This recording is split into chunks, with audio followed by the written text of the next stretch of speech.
একটা হতে পারে আমাদের ডান চোখ, আর একটা আমাদের বাম চোখ, কিন্তু দুটোই আমাদের চোখ। 90-91 ভাগ মুসলমানের দেশে এই স্বীকৃতি তাদেরকে দিতে হবে। কেউ যদি না দেয়, দোয়া করেন আল্লাহ আমাদেরকে সে দায়িত্ব দিলে আমরা দিব ইনশাআল্লাহ। আফসোস, এতগুলা লোক হেফাজতের আন্দোলনে দুনিয়া থেকে বিদায় নিলেন, আল্লাহ তাদেরকে শহীদ হিসাবে কবুল করুন। আজ পর্যন্ত ছোট্ট একটা অনুষ্ঠানের মাধ্যমে সামান্য একটু তাদের প্রতি সম্মান প্রদর্শন করা হয়েছে, কিন্তু রাষ্ট্রের গুরুত্বপূর্ণ স্বীকৃতি তারা এখনো পাননি। কেন পাবেন না?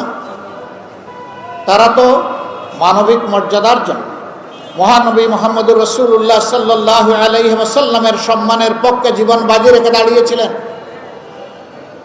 90-91 ভাগ মুসলমানের দেশে এই স্বীকৃতি তাদেরকে দিতে হবে।